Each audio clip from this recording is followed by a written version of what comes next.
குணாவுக்கும் அபிராமிக்கும் ஒரு காதல் பாட்டு போட்டு கொடுத்துருக்காருன்னு. இல்லை, அது எங்களுடைய காதல் பாட்டு.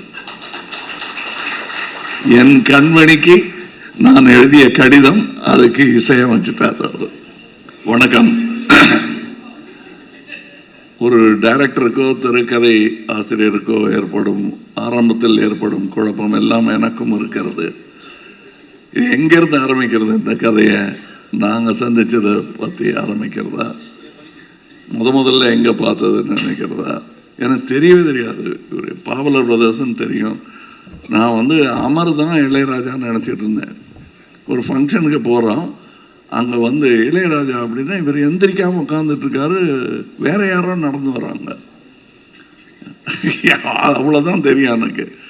அதற்கு பிறகு சார், நான் இந்த மாதிரி மியூசிக்கு ரசிகன் ஆரம்பிச்சு, அது கொஞ்ச நாளில் அண்ணன் ஆகி ஐயா ஆகி, அது இப்போ எல்லாரும் நினச்சிட்டு இருக்காங்க குணாவுக்கும் அபிராமிக்கும் ஒரு காதல் பாட்டு போட்டு கொடுத்துருக்காருன்னு. இல்லை, அது எங்களுடைய காதல் பாட்டு. என் கண்மணிக்கு நான் எழுதிய கடிதம், அதுக்கு இசையமைச்சிட்டார் அவர். அற்புதமான விஷயம். எனக்கு டைரக்டருடைய இதை பார்க்கும்போது பெரிய பிரம்மாண்டமான வேலையும் தான். அந்த இளையராஜா அவர்கள் எனக்கு பாடும்போது ஒரு சந்நியாச மந்திரம் பாட வேண்டிய நேரம் வந்தபோது ஒன்றும் பாடெல்லாம் முயற்சி பண்ணாங்க, விட்டுருங்க அதுவாக வரும் அப்படின்னாரு. பாடலில் ஒரு பெரிய கிளாஸ் அன்னைக்கு எனக்கு கிடைத்தது. அந்த கவனம் பண்ணுறது, எஸ்பிபி குரலில் இருந்தால் நல்லா இருக்குமான்னு ட்ரை பண்ணுறது, அதெல்லாம் பண்ணாதீங்க. உங்களுக்குள்ள ஒன்று இருக்கு, அது கிடைச்சா போதும் அப்படின்னு சொன்னாங்க. அந்த மாதிரி ஈஸியாக இருக்கணுங்கிறது தான் அவரே உங்களுக்கு கொடுக்க போகிறாரு அந்த அட்வைஸை. அதை நானும் சொல்லுகிறேன். ஈஸி. நிறையா பேர் அதைத்தான் தனுஷன் சொன்னார், இந்த ப்ரெஷர் 1000 வரும், பட் நீங்கள் எப்படி அவரை பார்க்குறீங்களோ அப்படி எழுதுங்க. ஏன்னா எடுக்கணும்னு எடுத்தால் 8 பார்ட் எடுக்கலாம். ராஜாவை பிடிக்காதவர்கள் எடுத்தால் அது ஒரு படம். ஆனால் எப்படி எடுத்தாலும் அந்த இசை மேதைங்கிறவர் தனித்து நிற்பார். பிடிக்காதவங்க சொன்னா கூட இதை மறுக்க முடியாதுல்ல. அவர் 6 அடியெல்லாம் கிடையாதுங்கன்னு ஆரம்பிப்பாங்க பிடிக்காதவங்க. ஆமாம், ஆனால் 1 அடி பாட்டு கேட்டால் போதும். அந்த மாதிரி நாங்கள் இப்போ கூட பேசிட்டு இருந்தோம். அதில் பொறாமை பிடித்தவர்கள், நல்ல வேளை எனக்கு இசையில் புரியும், அவ்வளோதானே தவிர பெரிய பேராசை ஒன்றும் கிடையாது. அதனால எனக்கு அவர் மேலே பொறாமையே கிடையாது. அவர் செய்கிறதெல்லாம் நானே செஞ்சிட்ட மாதிரி சந்தோஷம் எனக்கு. அதாவது எங்கள் அப்பாவுக்கு பாடவே வராது. சரிகம பதனிசாவை சானிதப்பா மகரிசான் பாடக்கூடிய அளவுக்கு தான் சங்கீதம் தெரியும். ஆனால் ரசிப்பார்.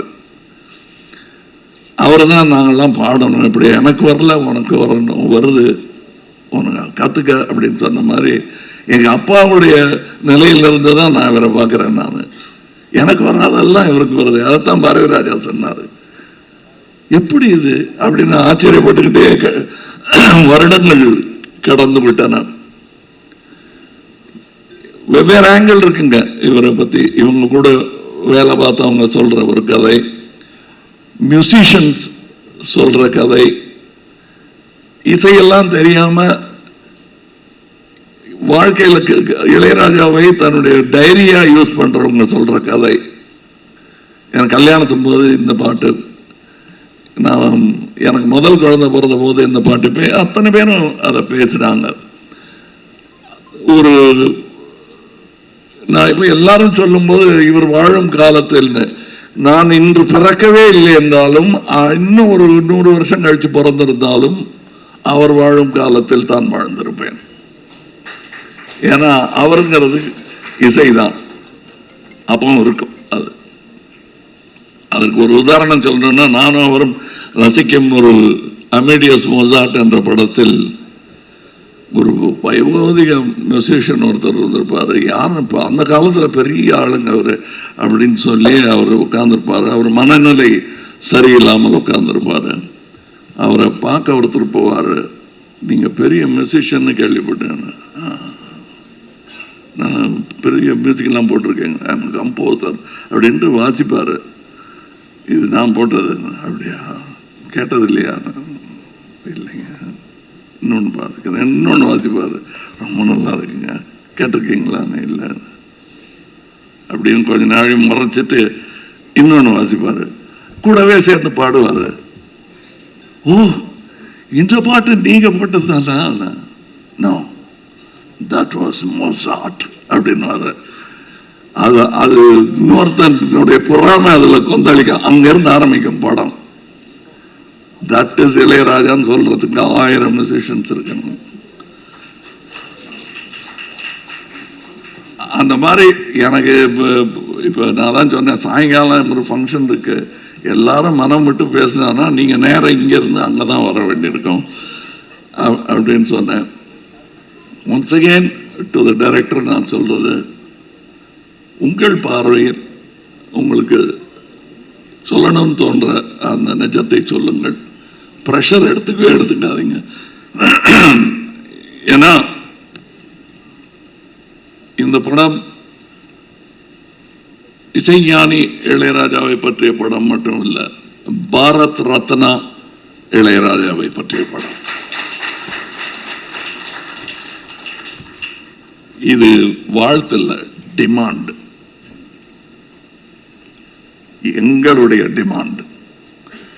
இதுலயே கொஞ்சம் பாஷையெல்லாம் கம்மியா இருக்கு, தமிழ், தெலுங்கு, மலையாளம், கன்னடா, ஹிந்தின்னு. இன்னும் இந்தியாவிலேயே இன்னும் நிறைய பாஷை இருக்கு. அத்தனையும் சேர்த்து அவையிலெல்லாம் இந்த கூட்டிட்டு போவார் இவர். இப்போ சொன்னார் இல்லையா தனுஷ், எனக்கு வழி நடத்தணும்னு. உங்களை அவர் இசை வழி நடத்தி ரோடு போட்டு கொடுத்துரும். உங்களுக்கு எல்லா ஊருக்கும் போக வேண்டும். நான் எனக்கு பொறாமையே கிடையாது. அதான் நான் சொன்னேனே, சாருன்னு ஆரம்பிச்சு, அண்ணன் ஆரம்பிச்சு, ஐயான்னு ஆரம்பிச்சு, இப்போ வித்தியாசம் இல்லாமல் அவருக்கு பாராட்டு வரும்போதெல்லாம் எனக்கு வருவதாக எனக்கு தோன்றும். அப்படிப்பட்ட ஒரு பாராட்டு விழாவாகத்தான் நான் இதை எடுத்துக்கொள்கிறேன். இதில் இன்னும் நிறையா சொல்வதற்கான விஷயங்கள் எனக்கு இருக்கிறது. ஆனால் இதற்கு பிறகு இசை வெளியீட்டு விழா, பிரீமியர், வெற்றி விழா, நிறைய வாய்ப்புகள் இருக்கிறது. அங்கே எல்லாம் பேசுவதற்கு நிறைய இருக்கிறது, பேசலாம். வாழ்த்துக்கள், வணக்கம்.